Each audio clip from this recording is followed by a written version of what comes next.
میں تو امتی ہوں اے شاہ امم. شرک ہوتا ہے اور اس شرک کے اندر نہ جانے کیا کیا ہوتا ہے. خزانے کے خزانے ہوتے ہیں، ہزاروں کتابیں ہوتی ہیں، ہزاروں تقریریں ہو سکتی ہیں، بہت سی فلمیں ہو سکتی ہیں. یہ فرشتے جو بیٹھے ہیں وہ سب کچھ تیار کر رہے ہیں.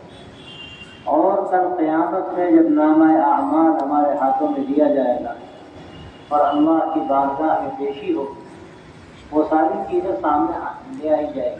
آدمی دیکھے گا، اپنی آنکھوں سے خود اپنے آپ کو دیکھے گا کیا کر رہا ہے، کدھر جا رہا ہے، کیا کہہ رہا ہے، کس کا حق مارا اس نے، کس کو ستایا، کس کو پریشان کیا، تنہائیوں میں کیا ہوا، دن کے اجالوں میں کیا ہوا، گھر والوں کے ساتھ اس نے کیا کیا، بازاروں میں کیا کیا، یہاں تک کہ دل میں اس کے کیا خیالات آئے. وہ ساری چیزیں ایسی محفوظ ہو جائیں گی اور اس کی نگاہوں کے سامنے آ جائیں گی کہ عقل دنگ رہ جائے گی، عقل دنگ رہ جائے گی. اور قرآن مجید میں 10ویں جگہ اس کی صراحت بھی ہے اور اشارے بھی ہے کہ اليوم نختم على افواههم وتكلمنا ايديهم وتشهد ارجلهم بما كانوا يكسبون. اللہ کہتا ہے کہ زبانیں گم ہو جائیں گی، زبان کچھ نہیں کہے گی لیکن ہاتھ بولیں گے، پاؤں بولیں گے. یہاں تک کہ بعض آیتوں میں اس طرح ہے کہ آدمی کی کھال بولے گی. تو جو کل بھی دنیا میں آدمی کر رہا ہے سمجھتا ہے کہ ہم آزاد ہیں، کون دیکھنے والا ہے، کون سننے والا ہے. لیکن اللہ تبارک و تعالیٰ نے دنیا کو امتحان کا گھر بنایا ہے. ہم جو بھی کرتے ہیں سب اللہ کی بارگاہ میں پیش ہو رہا ہے اور سب اللہ کے سامنے ہے اور سب محفوظ ہو رہا ہے. اور کل مرنے کے بعد وہ ساری چیزیں ہمارے سامنے ہیں. تو بھائی اور دوستوں، یہ دنیا امتحان کا گھر ہے. اب ہمیں کس طرح یہ دنیا کی زندگی میں جینا ہے اور کس طرح کی زندگی گزارنی ہے، وہ ساری تفصیلات ہمیں بتا دی ہے. جو کامیابی کا راستہ ہے، وہ کامیابی کا راستہ کون سا ہے؟ جو ہمیں قرآن نے بتایا، جو ہمارے نبی صلی اللہ علیہ وسلم نے بتایا، جس پر آپ نے چل کر دکھایا، جس کو صحابہ رضی اللہ عنہم نے اختیار فرمایا اور امت کو اس پر ڈالا. یہ اصل کامیابی کا راستہ ہے. یہ اصل کامیابی کا راستہ ہے. یاد رکھیے، قرآن مجید اصل اول ہے، لیکن اس کی وضاحت، اس کی تفسیر، اس کی تشریح اللہ کے نبی صلی اللہ علیہ وسلم کی مبارک زندگی سے ہوتی ہے. آپ نے دودھ کا دودھ، پانی کا پانی کر دیا. نماز کا تذکرہ قرآن مجید میں ہے، لیکن نماز کیسے پڑھی جائے، اس میں کتنی رکعتیں ہیں اور ان کی کیا تفصیلات ہیں، وہ ساری کی ساری تفصیلات وہ حضرت صلی اللہ علیہ وسلم نے بتائی. اسی طرح کتنے احکامات ہیں جن کی تفصیلات قرآن مجید میں نہیں، اللہ کے نبی صلی اللہ علیہ وسلم نے وہ تفصیلات بیان فرمائی. اور پھر ان تفصیلات کو اور کھول کر عملی جامہ پہنا کر اللہ کے صحابہ نے امت کے سامنے پیش کیا. یہ وہ راستہ ہے جو راستہ حق کا ہے، کامیابی کا ہے. اور قرآن مجید میں اس کی پوری وضاحت موجود ہے. ہم سورہ فاتحہ پڑھتے ہیں جس میں ہر نماز کی ہر رکعت، سورہ فاتحہ میں ہمیں جو دعا سکھائی گئی، اهدنا الصراط المستقیم صراط الذین انعمت علیہم، اے اللہ ہم کو سیدھے راستے کی ہدایت عطا فرما. ان لوگوں کا راستہ جن پر تیرا انعام ہوا، نہ کہ ان لوگوں کا جن پر تیرا غضب ہوا، اور نہ گمراہ لوگوں. یہ دیکھیے، اس میں وضاحت ہے کہ قرآن و حدیث میں جو کچھ کہا گیا، پھر اس پر جس طرح قرن اول میں عمل ہوا، حضرات صحابہ رضی اللہ عنہم نے جس طرح عمل کیا، اور سب سے بڑھ کر حضرات صحابہ ہی یہاں پر مراد ہیں. منعم علیہم جو بندے ہیں من النبیین والصدیقین والشہداء والصالحین، انبیاء ہیں، صدیقین ہیں، شہداء ہیں، صالحین ہیں. ان میں سب سے اعلیٰ جو طبقہ ہے وہ حضرات صحابہ کا. صحابہ نے کس طرح دین کو سمجھا اور اس پر عمل کیا، اور پھر اس کے مطابق تابعین نے، تبع تابعین نے، اور امت کا جو ایک تسلسل ہے، اس تسلسل کے ساتھ جس طرح لوگوں نے اس کو لیا، اس پر عمل کیا، یہ اصل دین۔ حدیث میں آتا ہے يحمل هذا الدين من كل خلف عدول ينفون عنه تحريف الغالين وانتحال المبطلين وتأويل الجاهلين، کہ اس علم کو یعنی دین کو امت کے آنے والے طبقے میں جو سمجھدار لوگ ہیں اور انصاف رکھنے والے لوگ ہیں، عادل جن کو کہا جاتا ہے، وہ اس دین کو لیتے ہیں اور اس طرح لیتے ہیں کہ بالکل صاف ستھرا اس کو پیش کرتے ہیں، اس میں کوئی کمی بیشی نہ ہو۔ جملہ صدیق اکبر رضی اللہ تعالیٰ عنہ کا ہے، اَيُنْقَصُ الدِّينُ وَأَنَا حَيٌّ، جب زکوٰۃ دینے والوں نے انکار کیا زکوٰۃ دینے سے، اور صرف زکوٰۃ دینے سے ہی انکار نہیں کیا بلکہ صرف اتنا کہا کہ ہم بیت المال میں جمع نہیں کریں، زکوٰۃ اپنے طور پر ہم تقسیم کر لیں، تو حضرت صدیق اکبر رضی اللہ تعالیٰ عنہ نے فرمایا کہ اللہ کے نبی صلی اللہ علیہ وسلم کے زمانے میں جو نظام تھا آج بھی ہمیں اسی نظام کو لے کر چلنا ہے، ذرہ برابر ہم اس میں اضافہ اور کمی نہیں کر سکتے۔ اگر کوئی اس دور میں، اس زمانے میں کوئی رسی دے دیتا تھا تو آج اسے ایک رسی دینی پڑے گی۔ اگر وہ کہتا ہے کہ ہم نہیں دیں گے تو ہم اس سے جنگ کریں گے، ہم اس سے جنگ کریں گے۔ اور یہ جملہ ان کی زبان سے نکلا ينقص الدين وأنا حي، کیا ہو سکتا ہے کہ ہمارے جیتے جی دین میں کبھی بیشی ہو، کبھی زیادتی کی جائے؟ یہ ان حضرات نے جس طرح دین کو سمجھا، امت کو سمجھایا، اور وہ سلسلہ چلا اور چلے گا قیامت تک۔ ایسے لوگ رہیں گے جو دین کو اس کی پوری اپنی اصل شکل میں پیش کریں۔ یہ زمانہ فتنوں کا ہے، اور یہ خاص طور سے موبائل نے ان فتنوں کو ایسی ہوا دی ہے۔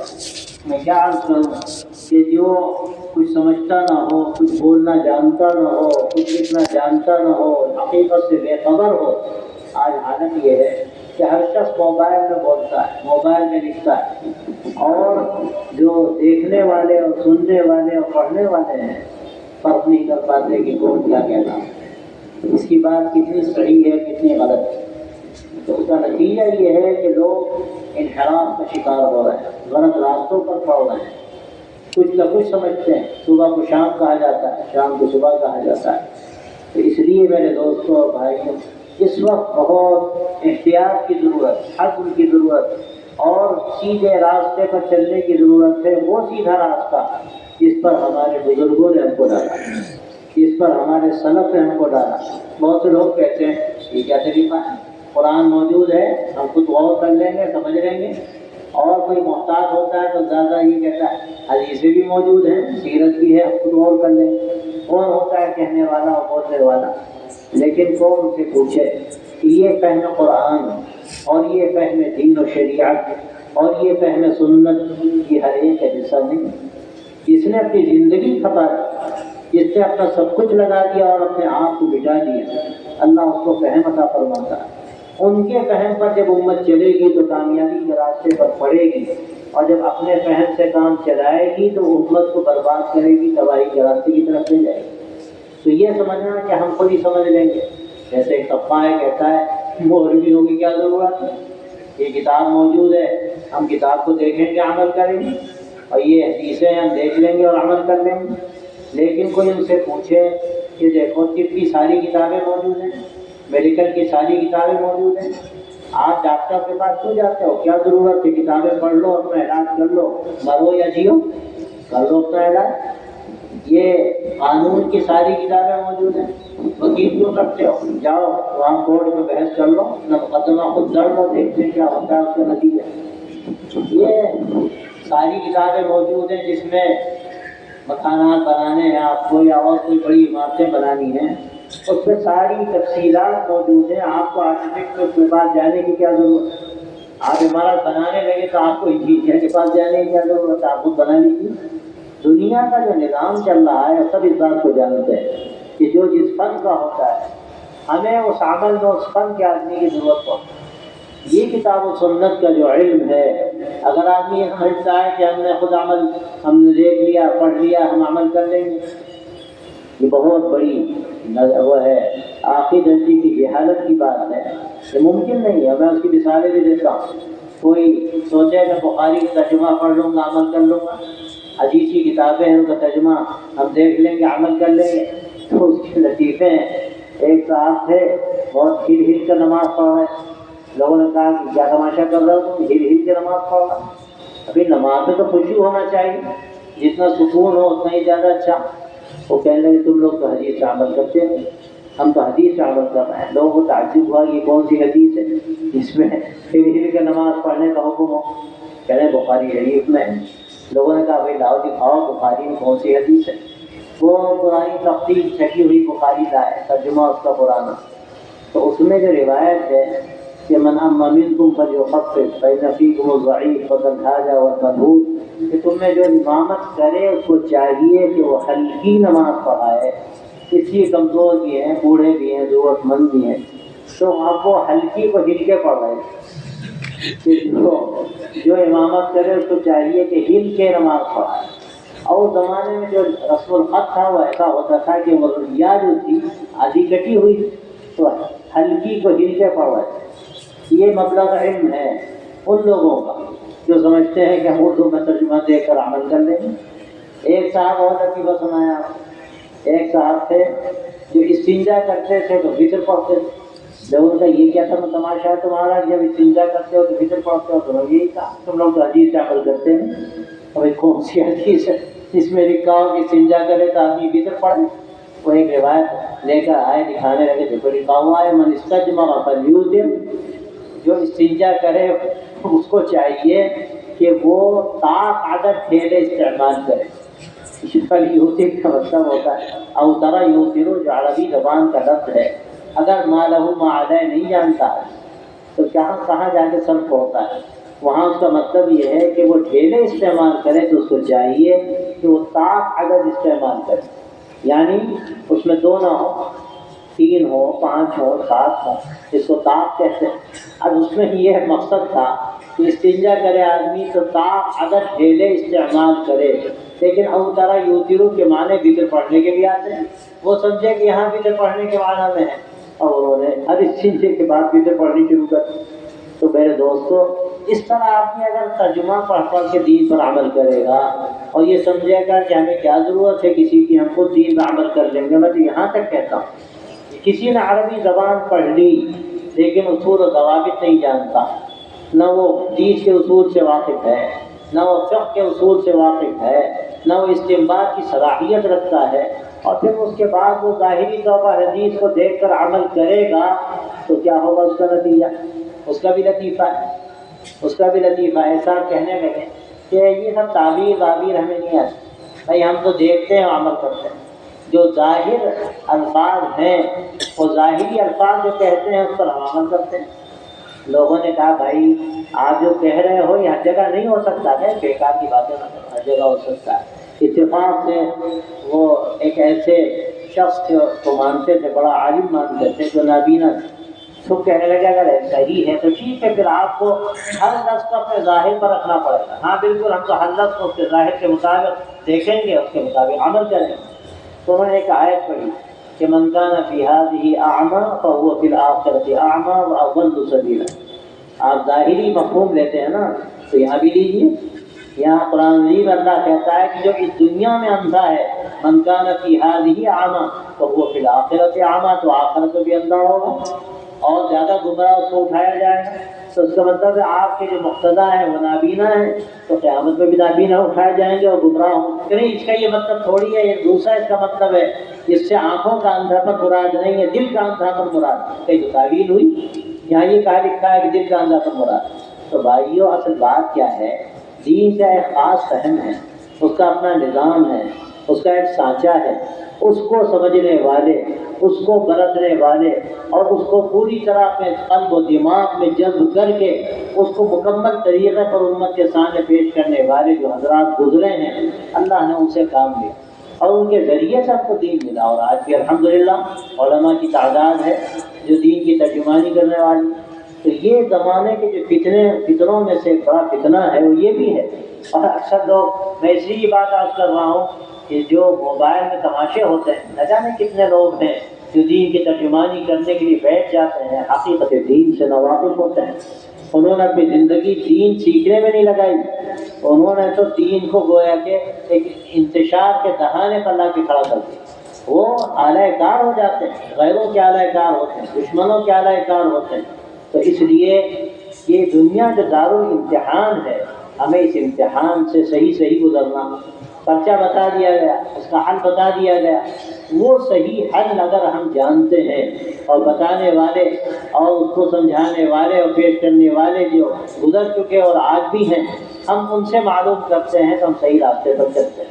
اور اگر ہم موبائل سے پوچھیں گے اور موبائل سن کر اپنے دین پر عمل کریں گے تو یاد رکھیے یہ خطرے کی چیز. موبائل میں سب کچھ ہے، اس میں سچائیاں بھی ہیں، اس میں جھوٹ بھی ہے، اس میں فریب بھی ہے، اس میں نادانیاں بھی ہیں، اس میں انحراف و تحریف کے دروازے بھی کھلتے ہیں. اور اگر آدمی اسی پر پورا انحصار کر لے تو غلط راستے پر پڑ جائے. تو دوسری بات میں آپ کرنا چاہتا ہوں کہ اپنی زندگی کی حفاظت کیجیے. اللہ نے یہ زندگی آپ کو جو دی اور ہم کو جو دی، ایک زندگی دی. یہ نہیں ہے کہ پھر زندگی پھر جائے گی. قرآن کہتا ہے کہ وہاں جب جہنم والے جہنم میں چلے جائیں گے تو کہیں گے اللہ ایک موقع اور دے دے. معلوم ہو گیا صحیح کیا ہے غلط کیا ہے. اب اگر دنیا میں چلے گئے ہم کوئی غلط کام نہیں کریں. اللہ تعالیٰ کہے گا بس ہو گیا. یہاں یہ نہیں ہوتا کہ ایک مرتبہ فیل ہو گیا کہ دوبارہ امتحان دیا جائے. امتحان سے ایک مرتبہ ہوتا ہے. ضمنی ہوتا ہوگا مدرسوں میں جہاں ہوتا ہو، یا اور کالجوں اور یونیورسٹیوں میں جو نظام ہے وہ ہوتا ہو. لیکن اللہ نے جو نظام رکھا ہے وہ ایک امتحان، بار بار امتحان نہیں ہوگا. تو اللہ تعالیٰ کہے گا معاملہ ختم. دنیا میں جو کر کے آئے ہو اس کے مطابق تمہارے ساتھ سلوک ہوگا، اس کے مطابق معاملہ ہوگا. تو یہ زندگی جو اللہ نے ہمیں دی ہے وہ ایک زندگی ہے. اب وہ کتنے دن کی ہے کوئی جانتا نہیں، کسی کی کم ہے کسی کی زیادہ. حدیث میں تو آتا ہے اعمار امتی ما بین 60 الی 70. میری امت کی عمریں عام طور پر 60-70 کے بیچ کی ہیں، 60 اور 70 کے بیچ کی ہیں. آپ دیکھیے عام طور پر یہی عمریں ہوتی ہیں. کسی کی 100 بھی ہو جاتی ہے اور کسی کی 10-12 بھی ہوتی ہے. کسی کی جوانی کی عمر اس کی ہوتی ہے، وہ دنیا سے رخصت ہو جاتا ہے. تو یہ عام جو اوسط ہے وہ 60-70 کا ہے. اللہ نے یہ زندگی ہمیں دی ہے جس کا ہمیں پتہ نہیں کتنے دن کی زندگی ہے. اس ایک زندگی کو ہمیں صحیح گزارنا اور وہاں آخرت کی کامیابی کا انتظام کرنا ہے. یہ اصل بات ہے. اور اللہ تبارک و تعالیٰ نے یہ جو ہمیں کامیابی کا نسخہ دیا ہمیں اس کا بھی مقدم کیا.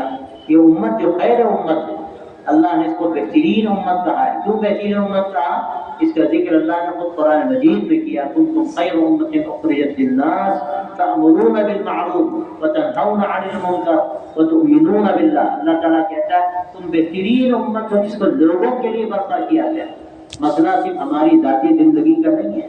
اس سے پہلے انبیاء علیہ السلام آتے تھے، اپنی قوم کے لوگوں کو ڈراتے تھے، ان کو صحیح راستہ بتاتے تھے، توحید کا ان کو سبق دیتے تھے، اللہ سے جوڑتے تھے. اور اللہ نبیوں کو بھیجتا تھا ہر قوم میں اور ہر علاقے میں جو وہاں دعوت کا کام کرتے تھے.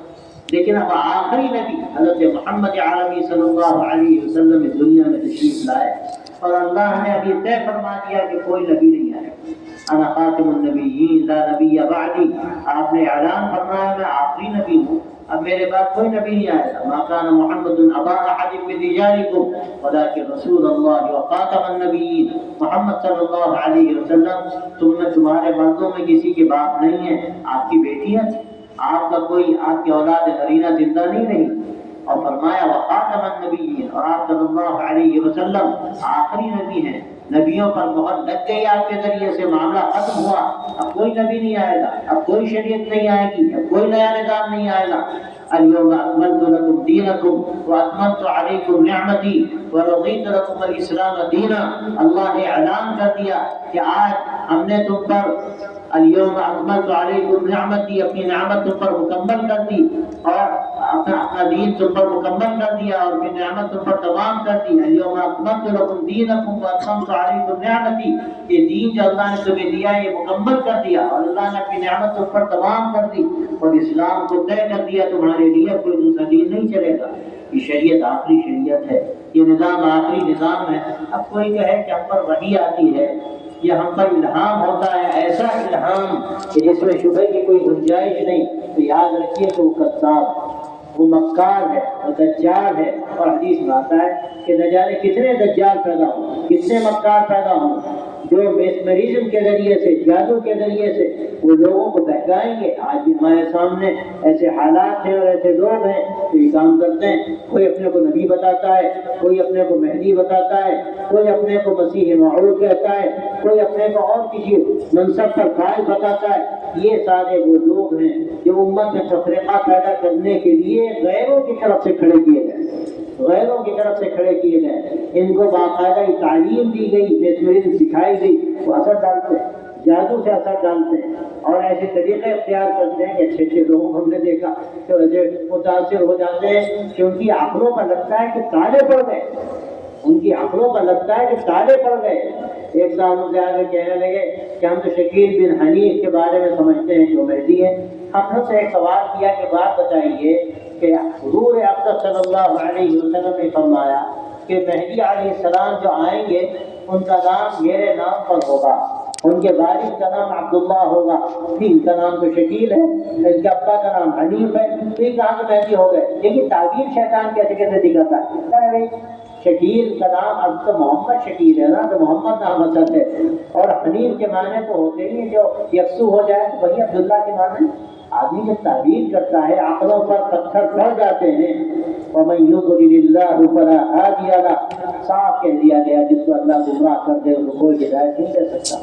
اللہ سے پناہ چاہنی چاہیے, اللہ سے پناہ مانگنی چاہیے کہ اللہ تعالیٰ ہم سب کی حفاظت کرے. القلب بید الرحمن یقلبها کیف یشاء, یہ دل اللہ کے رحمان کی دو انگلیوں کے بیچ ہیں, اور جیسے چاہتا ہے رکھتا برکتا ہے. اسی لیے ہمیشہ آدمی ڈرے, یہ سمجھنا کہ ہمارا کام بن گیا اور ہم تو نکل گئے, کامیاب ہو گئے, بہت بڑی بھول ہے. شیطان کو اللہ نے مسلط کیا ہے اور مرتے دم تک پیچھا نہیں چھوڑتا. امام احمد رحمۃ اللہ علیہ کے بارے میں سنا کہ جب ان کی وفات کا وقت قریب آیا, شیطان نے آ کر کہا میاں بچ کر نکل گئے. تو حضرت نے فرمایا کہ ابھی کہاں بچ کر نکل گئے, جب تک خاتمہ ایمان پر نہ ہو جائے اس وقت تک کوئی بھروسہ نہیں. کون کہہ رہا ہے؟ امام اہل سنت, اپنے وقت کا سب سے بڑا امام, جس کو دنیا امام اہل سنت آج بھی کہتی ہے. اگر 10-20 لوگوں کا نام لیا جائے پوری اس 1400 سالہ جو تاریخ حضرات صحابہ کے بعد کی ہے, 10 نام لیے جائیں تو ایک نام امام احمد جو بھی آئے گا. اتنے بڑے آدمی, اتنے بڑے آدمی, لیکن حال کیا ہے ان کے ڈر کا کہ جب شیطان آ کر کہتا ہے تو فرماتے ہیں ابھی کہاں, ابھی تو کشمکش جاری ہے.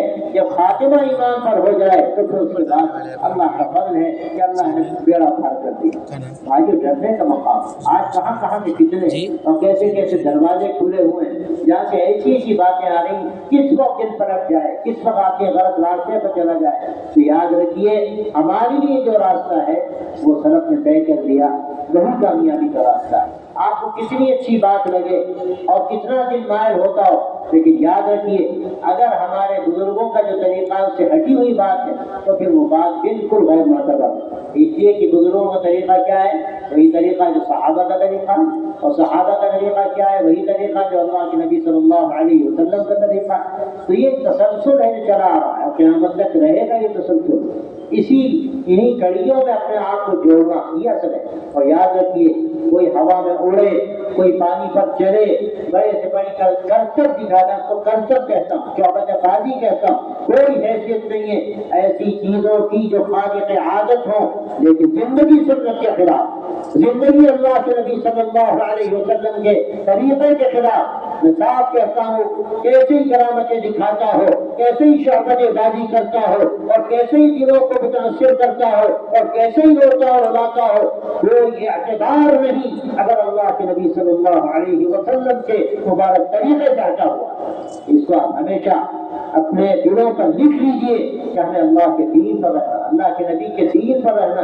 وہی دین جو صحابہ نے اختیار کیا, اور وہی دین جو صحابہ سے ہمارے بزرگوں نے لیا, ائمہ نے لیا, اور وہ سلسلہ جاری ہے اور قیامت تک جاری رہے گا. تو میں آج یہ کر رہا تھا کہ اللہ کے آخری نبی حضرت محمد رسول اللہ صلی اللہ علیہ وسلم اس دنیا سے رخصت ہو گئے. پہلے انبیاء آتے تھے, دین کی باتیں بتاتے تھے, نبی کا سلسلہ موقوف کر دیا گیا, اور یہ ذمہ امت کے حوالے ہوا کہ اب ہمیں لوگوں کو صحیح راستہ بتانا, ہمیں صحیح راستہ لوگوں کو بتانا. اللہ نے جس کو جو علم دے دیا, ایک شخص جو نماز کے بارے میں جانتا ہے, نماز کا طریقہ جانتا ہے, وہ کلمہ جانتا ہے, وہ نماز اور اس کی ساری شکلیں جانتا ہے, اس کی ذمہ داری ہے کہ جو لوگ نہیں جانتے ان کو بتائیں۔ میں ایک بات اور آپ کے سامنے عرض کرتا ہوں کہ ایک عالم وہ ہے جو مکمل عالم کہلاتا ہے، جو ساری کتابیں پڑھتا ہے، لیکن ایک علم وہ ہے جو آپ کو ہے، اور آپ کو کیا ہر فرد کو ہے، ہر فرد کو کچھ نہ کچھ علم ہے۔ ہم مسلمان ہیں، اگر ہم مسلمان ہیں تو ہمارے لیے علم کا طلب کرنا ضروری ہے۔ طلب العلم فریضۃ علی کل مسلم، علم کا طلب کرنا ہر مسلمان پر فرض ہے۔ کون سا علم؟ جو آخرت کی کامیابی کی طرف لے جائے۔ ہم پر نماز فرض ہے، اگر ہمیں نماز کا علم نہیں ہے تو ہم گنہگار ہیں۔ ہمیں طہارت کا علم اگر نہیں ہے ہم گنہگار ہیں۔ ہمیں روزے کا طریقہ نہیں معلوم، ہم گنہگار ہیں۔ اگر ہم پر زکوٰۃ فرض ہے اور زکوٰۃ کا طریقہ ہم نہیں جانتے ہم گنہگار ہیں۔ اسی طرح تو ہم پر حقوق واجب ہوتے ہیں، ماں کا حق، باپ کا حق، بیٹی کا حق، یہاں تک کہ پڑوسی کا حق، یہاں تک کہ جانوروں کا حق اگر ہم نہیں جانتے اور حق تلفی کرتے ہیں، یاد رکھیے ہم گنہگار ہیں۔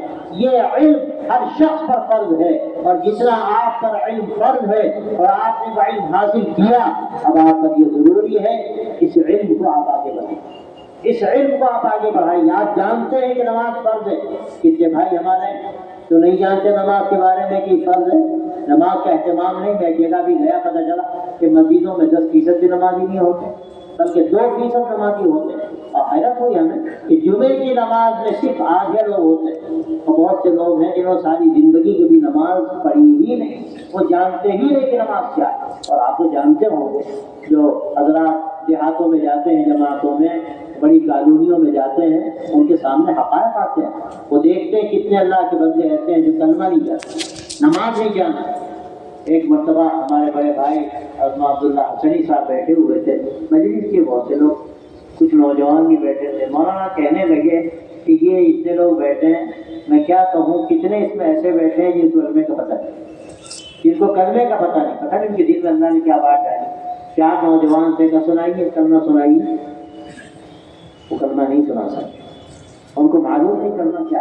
میں ایک علاقے میں گیا دیہات میں نے بچوں کو بلا کے پوچھا کلمہ بتاؤ بیٹے، تو ہمارا منہ دیکھ رہا ہے، لفظ کلمہ نہیں سنا ہوا ہے۔ کلمہ کیا ہے؟ لا الہ الا اللہ، تو آگے کی بات ہے، وہ یہی نہیں جانتے کلمہ کیا چیز ہے، یہ لفظ کیا ہے، وہ بھی ان کو پتہ ہے۔ کتنے علاقے میں سمجھتا ہوں کہ آدھے سے زیادہ علاقے ایسے ہیں مسلمانوں کے کچھ نہیں جانتے۔ جو کلمہ جانتا ہے کلمہ سکھائے، جو نماز جانتا ہے وہ نماز سکھائے، جو روزہ جانتا ہے وہ روزہ سکھائے، سورہ فاتحہ جانتا ہے سورہ فاتحہ سکھائے۔ حاصل یہ کہ اللہ نے ہم کو جو علم دیا اس علم کا آگے منتقل کرنا ہم پر لازم ہے۔ اگر وہ علم ہم منتقل نہیں کرتے، ہمیں خطرہ ہے کہ اللہ کے یہاں پوچھ لو۔ ہمارے پڑوس میں ایک شخص ہے جو نماز نہیں پڑھتا، ہم نماز پابندی سے آتے ہیں، مسجد میں ادا کرتے ہیں، کیا ہم پر یہ ذمہ داری نہیں ہے کہ اپنے بھائی کو ہم تھوڑا سا محبت سے سمجھائیں کہ بھائی ہم مسلمان ہیں، ہم پر کیا یہ نماز فرض نہیں ہے؟ یہ 5 وقت کی جو نمازیں اللہ نے فرض کی ہیں، جن کے بارے میں یہاں تک کہا کہ یہ نماز ہی ایمان و کفر کے درمیان فارق ہے، یہ نماز ہی ایمان و کفر کے درمیان فارق ہے۔ اگر آدمی نماز پڑھتا ہے تو ایمان والا، اور اگر نماز نہیں پڑھتا تو پھر خطرہ ہے کہ ایمان والا ہے یا نہیں۔ ایک حدیث میں فرمایا من ترک الصلاۃ متعمدا فقد کفر، کہ اگر جان بوجھ کے نماز چھوڑ دی تو کافر ہو گیا۔ تعبیر کرتے ہیں لوگ، علماء بھی تعبیر کرتے ہیں کہ اس کا یہ عمل کافرانہ ہے، حقیقت میں کافر نہیں ہوا، لیکن زبان نبوت سے جو الفاظ نکلے ہیں وہ ہمارے لیے تعزیانہ ہے۔ سچی بات یہ ہمارے لیے تعزیانہ ہے۔ وہ آپ فرما رہے ہیں کہ نماز نہ پڑھے وہ کافر ہے۔ ہم بھی کتنے بھائی ہیں جو نمازوں کا اہتمام کرتے ہیں۔ آپ صلی اللہ علیہ وسلم نے پھر جماعت کے ساتھ نماز پڑھنے کی یہ تاکید فرمائی۔ آخری بات آپ نے فرمایا اگر یہ بھی چاہتا ہے کہ نماز میں قائم کروں، لوگ آئیں، اور جب سب آ جائیں تو جن گھروں میں لوگ نماز پڑھنے کے لیے نہیں آئے موجود ہیں، میرا جی چاہتا ہے کہ میں کہوں کہ ان گھروں میں آگ لگا دی جائے، اور فرمایا کہ بچے عورتیں اگر وہاں نہ ہوتے تو میں ایسا کرتا۔ یعنی آپ صلی اللہ علیہ وسلم اتنے سخت کلمات ارشاد فرما رہے ہیں۔ پھر ہمیں جماعت کا خیال نہ رہے، معمولی عذر ہو اور عذر نہ بھی ہو، ہم آرام سے گھروں میں نماز پڑھ لیں۔ آدمی مسافر ہے تو ٹھیک ہے، اس کو اجازت ہے، اگر اسی طرح مریض ہے تو اس کو اجازت ہے، معذور ہے تو اس کو اجازت ہے، لیکن تنومن ہے، بازاروں میں جاتا ہے، دنیا کے کام کرتا ہے، مسافر نہیں ہے، مقیم ہے، اور پھر جماعت کا اہتمام نہیں کرتا، پھر خطرناک بات ہے۔ بعض روایتوں سے معلوم ہوتا ہے کہ اس کی نماز ہوتی ہی نہیں۔ تو یہ جو علم ہے یہ بھی ایک علم ہے جس کو یہ علم ہے وہ دوسروں تک پہنچائے اور دوسروں کو بتائے۔ دیکھیے کسی کا انتقال ہو گیا، اب اس کی وراثت کس طرح تقسیم کی جائے گی، یہ علم ہے۔ اور اگر کہیں یہ حادثہ ہوا، اللہ سب کے یہاں عمریں سب کی طویل کرے اور سب کو عافیت و صحت کے ساتھ رکھے، لیکن دنیا تو فانی ہے، جانا سب کو۔ جس کا انتقال ہوا اس کی وراثت کس طرح تقسیم کی جائے گی؟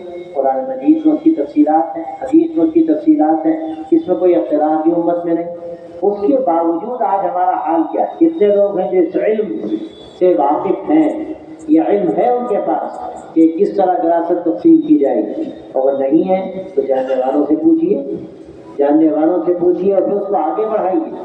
اگر کہیں وراثت، کم سے کم یہ علم کہ وراثت کی شریعت کے مطابق تقسیم فرض ہے، اور اگر کوئی تقسیم نہیں کرتا تو حرام کھاتا ہے۔ اگر کوئی وراثت کی تقسیم شریعت کے مطابق نہیں کرتا تو کیا کرتا ہے؟ حرام کھاتا ہے۔ معمولی بات نہیں، وہ اپنے بہن کے گھر میں ڈاکہ ڈالتا ہے، بہن صاف نہیں دے رہا، خود سب تک لیا اس نے، تو بہن کے گھر میں ڈاکہ ڈالتا ہے، بہن کے گھر میں گویا کہ اس نے چوری کی اور چوری کر کے لے آیا اپنے گھر میں رکھ لیا۔ کیا یہ علم آپ کو نہیں ہے؟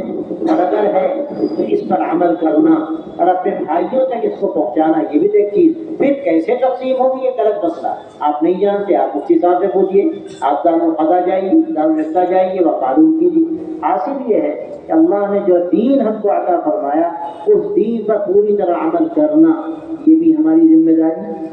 اسی طرح یہ بھی ہماری ذمہ داری ہے کہ ہم دوسروں تک وہ باتیں منتقل کریں۔ یہی بات کہی اللہ تبارک و تعالیٰ نے، کنتم خیر امۃ اخرجت للناس تأمرون بالمعروف وتنہون عن المنکر وتؤمنون باللہ۔ تم بہترین امت ہو جس کو لوگوں کے لیے برپا کیا گیا۔ تمہارا کام کیا ہے؟ تمہارا یہ خیر امت کا تمہیں جو لقب ملا، تو لقب آخر کیوں ملا؟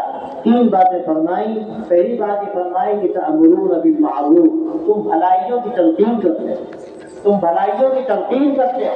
کوئی نماز نہیں پڑھتا، محبت سے سمجھاتے ہو۔ کوئی وراثت میں شریعت کے مطابق تقسیم نہیں کرتا، محبت سے تم سمجھاتے ہو۔ کوئی شادی بیاہ کے اندر فضول خرچیاں کرتا ہے، محبت سے تم سمجھاتے ہو کہ اللہ کے نبی نے تو فرمایا کہ سب سے بابرکت نکاح وہ ہے جس میں سب سے کم خرچ کیا جائے۔ آخر ہمیں کیا ہو گیا کہ ہم اپنے نکاح کی برکت لینا نہیں چاہتے، نکاح کی برکت سے ہم محروم ہونا چاہتے ہیں۔ ہم دیکھیے مصیبت، ہم لون لیں بینکوں سے، سودی قرض لیں اور اس کے بعد کہیں کہ ہمیں ولیمہ کرنا۔ ارے ولیمہ کرنا تو سنت، اور بینک سے لون لینا حرام۔ حدیث میں آتا ہے کہ سود کا لینے والا، سود کا دینے والا، سود کا لکھنے والا اور گواہ دونوں بننے والے، ان سب پر خدا کی پھٹکار، ان سب پر خدا کی لعنت۔ اب اس کے بعد آدمی خیال نہ کرے ہم کیا کر رہے ہیں۔ شادی کے لیے بینک سے لون لیں، کہاں سے اجازت چیز کی؟ کاروبار کے لیے بینک سے لون لیں، کہاں سے اجازت چیز کی؟ آپ کاروبار اس طرح کیجیے کہ آپ کو لون دینے کی ضرورت نہ پڑے۔ یہ وہ چیزیں ہیں جو آج ہمارے سماج میں گھستی چلی جا رہی ہے۔ صریح جو سود ہے، آج میں جانتا ہوں کہ ہم کئی محلوں میں جو بچت گھر کے نام سے اور یعنی کیا کیا نام ہے، ہمارے یہاں بھی بعض جگہوں پر یہ سودیں ہیں۔ اور یہ لعنت تو ایسی ہے کہ سود کی لعنت، بے حیائی کی لعنت، اور اس کے نتیجے میں سماج کی وہ خرابیاں کہ جس کے تصور سے کلیجے منہ کو آ جائیں، سب کچھ ہو رہا۔ بھائیوں، بھلائیوں کا حکم دینا اور برائیوں سے روکنا، بھلائیوں کا ماحول بنانا، بھلائیوں کا مزاج بنانا، بھلائیوں کی بات کرنا اور بھلائیوں کو عام کرنا اور برائیوں سے لوگوں کو روکنے کی کوشش کرنا اور سماج سے ان برائیوں کو نکالنا اور اس کے لیے تدبیریں اختیار کرنا، یہ اس امت کی خصوصیت ہے۔ یہ خیر امت ہونے کا جو سبب ہے، جو خیر امت کہا گیا، اس امت کو اللہ نے اس کا سبب بیان فرمایا کہ تم خیر امت اس لیے ہو کہ تأمرون بالمعروف، تم بھلائیوں کو عام کرتے ہو، وتنہون عن المنکر، اور تم برائیوں سے لوگوں کو روکتے ہو۔ اس زمانے کی جو برائیاں ہیں، نہ جانے کیا کیا، میں نے تو ایک بات عرض کی کہ ایک بڑی برائی زمانے کی عقیدے کی ہے، لوگ انحراف کا شکار ہو رہے ہیں۔ آج جانتے ہیں کہ صحیح بات کیا ہے، آپ لوگوں کو بتائیے۔ اسی طرح انحراف کی ایک بہت بڑی شکل کیا، بلکہ اگر میں یہ کہوں سماج کی خرابیوں کی جو ایک بہت بڑی آج شکل ہے، وہ نشے کی ہے۔ اکثر ہمارے نوجوان نشے کے شکار ہیں، اور افسوس کی بات یہ ہے، افسوس کی بات یہ ہے کہ ساتھ نے بھی بتایا کہ شراب پی کر کہتا ہے الحمدللہ پانی پی کے آدمی کہتا ہے الحمدللہ، وہ شراب پی کے کہتا ہے الحمدللہ، یہ اللہ کی شکر کی بات ہے۔ شراب پینے کے بعد آدمی کہے استغفر اللہ، میں اللہ سے مغفرت چاہتا ہوں، یہ تو لعنت ہے۔ شراب تو آدمی کو ایسی تباہی کی طرف لے جاتی ہے کہ اس کو جمعہ اور جسم کہا گیا، یہ تمام گناہوں کی جڑ ہے۔ اس کے بعد جھگڑے ہیں، اس کے بعد دوائیاں ہیں، اس کے بعد طلاق ہے، اس کے بعد قتل ہے، اور نہ جانے کیا کیا ہے۔ آج ہمارے سماج میں نشے کی مختلف شکلیں پیدا ہوتی چلی جا رہی ہیں، اور میں جانتا ہوں نماز بھی پڑھ رہے ہیں اور نشے بھی مبتلا ہیں۔ یہ ذمہ داری ہمارے نوجوانوں کی بھی ہے، ہمارے ذمہ داروں کی بھی ہے۔ وہ دیکھیں تو اپنے نوجوانوں کو متوجہ کریں کہ آخر یہ کیا ہو رہا ہے، ہم کدھر جا رہے ہیں، اس کا نتیجہ کیا ہوگا۔ تنہون عن المنکر، ہمیں برائیوں سے روکنا ہے، ان برائیوں کا ہمیں دور کرنے کی کوشش کرنی ہے۔ وتؤمنون باللہ، اور پھر اپنے ایمان کو ہمیشہ تازہ رکھنا ہے، ہمیشہ اپنے ایمان کو تازہ رکھنا ہے۔ دیکھیے یاد رکھیے، ہم جب پورے ماحول میں جاتے ہیں، داعی بن کر جاتے ہیں، تو اس کے اثرات کم سے کم ہم پر پڑتے ہیں، لیکن ایسا نہیں ہے کہ کوئی اثر نہیں پڑتا، اثر پڑتا ہے۔ اس لیے آپ دیکھیے کہ دونوں باتوں کے بعد تأمرون بالمعروف پھر تنہون عن المنکر، تم بھلائیوں کو عام کرتے ہو اور تم برائیوں سے روکتے ہو، اس کے بعد کیا کہا گیا، فتؤمنون باللہ۔ بھئی ایمان کا اثر تھا نا، بنیاد ایمان ہے، اگر ایمان نہیں تو کیسی دعوت، اگر ایمان نہیں تو کیسا امر بالمعروف، کیسا نہی عن المنکر۔ لیکن یہاں پر تؤمنون باللہ کو بعد میں بھی بیان کیا گیا، وہ اس لیے بیان کیا گیا کہ جو دعوت کا کام کرتا ہے، جو ہر طرح کے مجموعوں میں جاتا ہے اور لوگوں سے ملتا اور جلتا ہے، اس کے دل پر ایک طرح کا زنگ آتا ہے۔ اس کی ذمہ داری ہے کہ اپنے ایمان کو تازہ کرتا ہے، وہ اپنے ایمان کو تازہ کرتا ہے، وہ اپنے دل کی صفائی کرتا رہے، اپنے دماغ کو بار بار ٹٹولتا رہے۔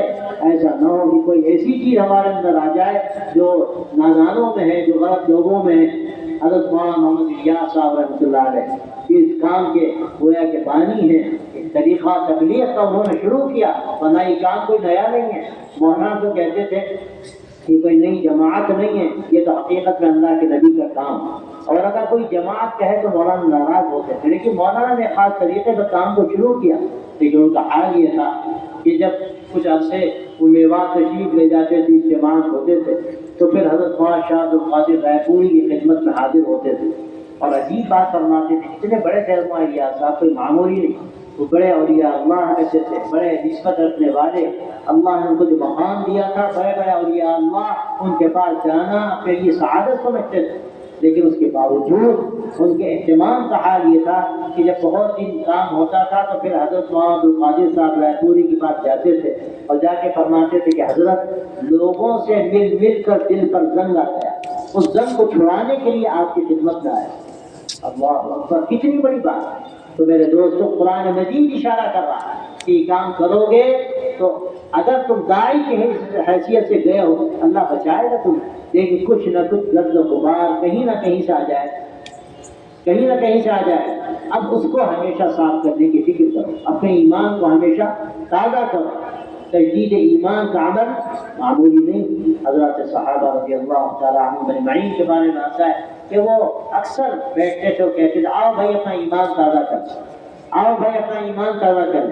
اور یہ جو سورہ والعصر ہے، اکثر اپنی مجلسوں میں اس کی تلاوت کرتے تھے اور اپنے ایمان کو تازہ کرتے تھے کہ والعصر ان الانسان لفی خسر الا الذین آمنوا وعملوا الصالحات وتواصوا بالحق وتواصوا بالصبر، کہ زمانے کی قسم انسان گھاٹے میں ہے سوائے ان لوگوں کے جو ایمان لائے، انہوں نے اچھے کام کیے، انہوں نے حق کی تلقین کی اور حق کا ماحول بنایا اور لوگوں کو صبر کی تلقین کی اور صبر کا ماحول بنایا۔ یہ چار صفات ہیں جن کے اندر وہ چار صفات ہوں گی وہ کامیاب ہے، ورنہ وہ ناکام۔ اس لیے ناکام، وقت اللہ نے ہم کو دیا، عمر تو اللہ نے ہم کو دی، اب اگر ہم نے اس کا صحیح استعمال نہیں کیا تو یہ ہمارے لیے ناکامی کی بات ہے۔ تو میرے دوستوں اور بھائیوں، اللہ تبارک و تعالیٰ نے یہ دین کی ایسی نعمت ہم کو دی اور یہ آخری دین اللہ نے ہم کو دیا اور آخری نبی کی امت میں اللہ نے ہم کو پیدا کیا۔ اب یہ ہماری ذمہ داری ہے اس دین کی حفاظت کرنا، اس کو لے کر چلنا اور پھرنا۔ جو علم اللہ نے ہم کو دیا اس علم کو دوسروں تک پہنچانا اور منتقل کرنا۔ کوئی کہے کہ صرف علماء کا کام، یاد رکھیے کہ صرف علماء جو باقاعدہ سند یافتہ ہوں، یہ صرف ان کا کام نہیں۔ میں تو کہتا ہوں کہ آپ اس کے عالم ہیں، آپ کو کلمہ آتا ہے، آپ کلمے کے عالم ہیں، آپ کو نماز آتی ہے، آپ نماز کے عالم ہیں، آپ کو طہارت آتی ہے، آپ طہارت کے عالم ہیں۔ ہاں ٹھیک ہے، علماء کی جو اصل ایک بڑی تعداد ہے وہ ان علماء کی ہے جو تمام مسائل کو جانتے ہوں، جنہوں نے کتاب و سنت کا پوری طرح سے علم حاصل کیا ہو۔ اور میں سمجھتا ہوں کہ کسی طرح دینے سے نہیں ہوتا، وہ تو ذوق سے پیدا ہوتا ہے، شوق کی چیز پیدا ہوتی ہے کہ اگر ان کو شوق کے ساتھ علم حاصل کیا، ان کا علم مستحضر ہے اور اللہ سے ان کو تعلق ہے، تو سچی بات یہ ہے کہ علماء کہلانے کے مستحق ہیں اور ان کے اوپر بہت بڑی ذمہ داری ہے۔ لیکن اس حیثیت سے آپ جو کچھ جانتے ہیں، آپ کی بھی ذمہ داری ہے کہ آپ اچھائیوں کا ماحول بنائیں۔ آپ جس محلے میں ہیں، آپ اس محلے کے مثلاً فکر کریں، اپنے گھروں کی فکر کریں، کیا حال ہے ہمارے نوجوانوں کا، کدھر جا رہے ہیں، کتنے لوگ نمازوں کا اہتمام کرتے ہیں، ہمارے ایمان کی حالت کیا ہے، اللہ پر یقین کا ہمارے اندر جو کیفیت ہونی چاہیے وہ کس حد تک وہ گر چکی ہے کہ ذرا سا مسئلہ پیدا ہو جائے لوگ ایمان کو چھوڑنے کو تیار، ایمان چھوڑنے کو تیار۔ کیسی کارگزاریاں آتی ہیں، میں جو اکثر سناتا ہوں ایک کارگزاری کہ یہاں آگرے کے قریب ایک جماعت گئی، پتہ چلا لوگ قادیانی ہو گئے، وہاں تک انہوں نے جا کر ان کو سمجھایا بجھایا، آخر میں وہ کہنے لگے کہ وہ لوگ آئے تھے، انہوں نے 10 روپے ہمیں دی، ہم قادیانی ہو گئے، آپ ہمیں 10 روپے دیجیے، آپ دوبارہ مسلمان ہو جائیں۔ اللہ اکبر، یعنی اس حد تک آدمی گر جائے کہ 10 روپے کی خاطر ایمان بیچے۔ لیکن اللہ کے نبی صلی اللہ علیہ وسلم کی پیشین گوئی ہے، آپ نے بات فرمائی تھی کہ ستكون فتن كقطع الليل المظلم يصبح الرجل مؤمنا ويمسي كافرا ويمسي مؤمنا ويصبح كافرا يبيع دينه بعرض من الدنيا۔ فرمایا کہ فتنے آئیں گی جیسے رات کی تاریکیوں کے پرے ہوتے ہیں، اور حال یہ ہوگا کہ آج صبح کو مسلمان ہوگا، شام کو کافر ہوگا، اور شام کو مسلمان ہوگا، صبح کو کافر ہوگا، معمولی ٹکوں کی خاطر اپنا ایمان بیچے گا، معمولی ٹکوں کی خاطر اپنا ایمان۔ یہ صورتحال آج ہمارے سامنے ہے، ہم پر بڑی ذمہ داری ہے، آنے والی جو نئی نسل ہے، ہمارے نوجوان ہیں، ہم ان کو دین کی تفہیم کریں، ہم ان کو دین سکھائیں۔ تو جو اللہ نے آپ کو دین کا علم دیا، آپ دوسروں تک پہنچائیے، آپ اچھا ماحول بنائیے، آپ بھلائی کو عام کیجیے، آپ لوگوں تک پہنچیے، ان کے دلوں تک، ان کے دماغوں پر آپ دستک دیجیے، اور کوشش کیجیے کہ اللہ کے نبی صلی اللہ علیہ وسلم نے جو ہمارے سپرد فرمائی ہے، اب یہ ہمارا ذمہ ہے، ہمارے اوپر ذمہ داری عائد ہوتی ہے کہ ہم وہ امانت آنے والی نسلوں تک منتقل کریں۔ اگر انشاءاللہ ہم نے یہ کیا، اپنے بھائیوں تک اپنے دین پہنچایا، تو اللہ تعالیٰ ہمارے دین کی حفاظت کرے۔ اور یہ اصول ہے، اللہ کا نظام ہے کہ آدمی جو خدمت دوسرے کی کرتا ہے، اللہ تعالیٰ اس کا وہ کام پورا کر دیتا ہے۔ اگر آپ کسی کی صحت کی فکر کریں گے، اللہ آپ کو صحت دے گا۔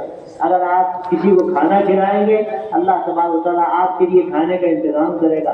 اگر آپ کسی کے ایمان کی فکر کریں گے، اللہ آپ کے ایمان کو مضبوط کرے گا۔ تو ہمیں یہ فکر اپنے اندر پیدا کرنی ہے، کوشش کرنی ہے، اچھا ماحول بنے، ایمان دلوں میں راسخ ہو، اور ایک ایسی صورتحال ہمارے سامنے آئے جس کی سب بڑی ضرورت ہے۔ مسلمانوں کا حال یہ ہو گیا کہ دنیا مسلمانوں کو دیکھتی ہے تو دین سے برگشتہ ہوتی ہے۔ ہم ایسے اخلاق اختیار کریں، ایسی زندگی اختیار کریں کہ ہمیں دیکھیں لوگ اسلام کی ایک اچھی تصویر لوگوں کے سامنے جائے، اور اس کے ذریعے سے اسلام کے بارے میں لوگوں کے اندر کشش پیدا ہو، شوق پیدا ہو۔ یہ اس وقت کی بڑی ضرورت ہے۔ تو میرے دوستوں اور بھائیوں، اللہ نے ہمیں خیر امت بنایا، اور یہ خیر امت ہونے کے ناطے ہم پر بڑی ذمہ داری ہے کہ ہم لوگوں تک بات پہنچائیں، ہم اس کے لیے اپنے وقت کو فارغ کریں، جان و مال لگائیں۔ اللہ نے جو ہمیں صلاحیتیں دی ہیں، اللہ نے جو طاقتیں ہمیں دی ہیں، ہم ان طاقتوں کا استعمال کریں۔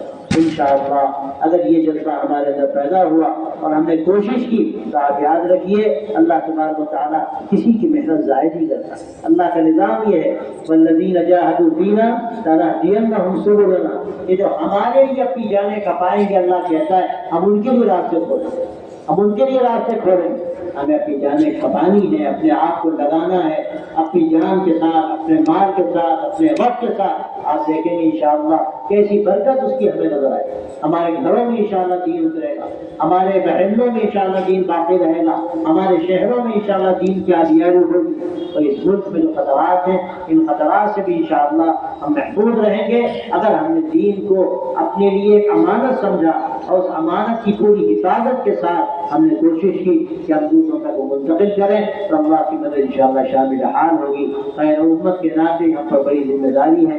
اللہ تبارک و تعالیٰ ہمیں اس حقیقت کو سمجھنے کی توفیق دے، اور اللہ نے آپ کو توفیق دی، جتنے آپ نے ایسے بھائی ہیں جو ماشاءاللہ وقت لگاتے ہیں، فکر کرتے ہیں، بڑی قیمتی بات ہے۔ آپ جتنا بھی ہو سکے اللہ کے دین کے لیے محنت کریں، اللہ کے دین کے لیے محنت کریں۔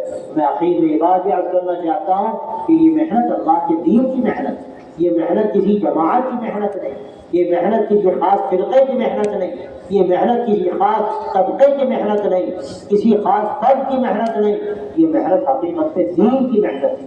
اور یاد رکھیے، آپ اپنی نیتوں کو جب درست کر کے چلیں گے اور محنت کریں گے، اللہ آپ کے کاموں کو باقی رکھیں گے، آپ کے کاموں میں اللہ برکت ڈالیں گے، آپ کے کاموں کا اللہ تبارک و تعالیٰ بہتر نتائج کے ساتھ دکھائیں گے۔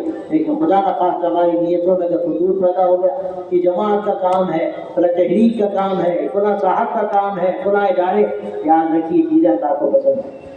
یہ سارے مسائل ہیں، ذرائع ہیں۔ میں اکثر کہتا ہوں یہ تبلیغ کا کام ہو، کئی بڑے بڑے جو ہمارے ادارے ہیں، چاہے دارالعلوم دیوبند ہو، چاہے جمعیت العلماء ہو، یا اور بڑے بڑے ادارے، یہ سب کے سب مسائل سے تجارت ہے، یہ مقاصد نہیں ہے۔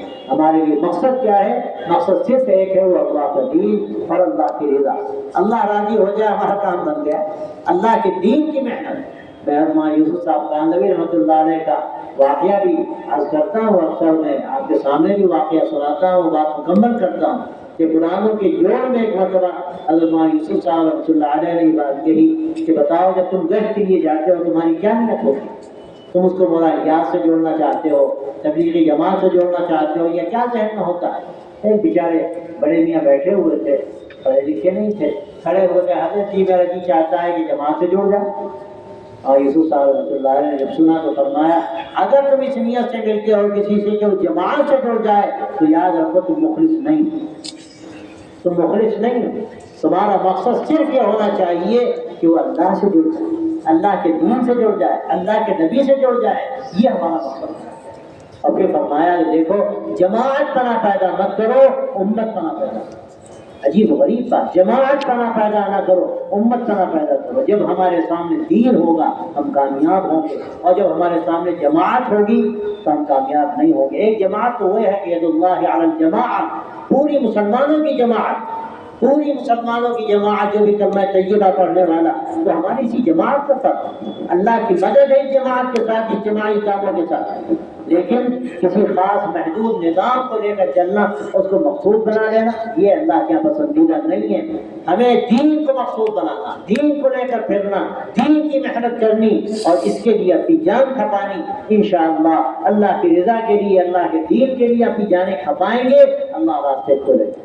بس انشاءاللہ اگر ہم نے طے کر لیا اور آج کے گھراٹوں اندھیروں میں ہم نے روشنی کا سامان کیا تو یقیناً اللہ تعالیٰ ہم سے راضی ہوگا۔ اور کیا بعید ہے کہ یہ محنت اللہ تبارک و تعالیٰ سارے عالم میں دین کی حفاظت کا، دین کی اشاعت کا اس کو ذریعہ بنائے۔ اور کتنے ماشاءاللہ لاکھوں نہیں کروڑ لوگ ہیں جن کو اللہ نے اس طریقے پر ہدایت دی، صحیح راستہ دیا، ایک مقبول طریقہ ہے۔ لیکن یاد رکھیے طریقہ ہے اور مقصد ہے، دونوں کا فرق ہمیں ہمیشہ سمجھنا چاہیے۔ یہ طریقے مقصود نہیں ہوتے، یہ طریقے مقصود نہیں ہوتے۔ مقصود کیا ہے؟ مقصود اللہ کا دین۔ بس اللہ تعالیٰ ایک ایسے کی فہمت کو نصیب کرے، اللہ ہماری جوانی کو بھی قبول کرے، ہمارے بڑھاپے کو بھی قبول کرے، اللہ نے جو صلاحیتیں دی ہیں صلاحیتوں کو بھی قبول کرے، اور اپنے دین کی محنت کے لیے اور اپنے نبی صلی اللہ علیہ وسلم کے مشن کے لیے اللہ تعالیٰ ہمارا استعمال کرا دے اور ہماری صلاحیتوں کو لگا دے۔ اللہ تعالیٰ آپ سب کے آنے کو بھی قبول فرمائے اور آپ کی محنتوں کو بھی قبول فرمائے۔ وآخر دعوانا ان الحمد للہ رب العالمین۔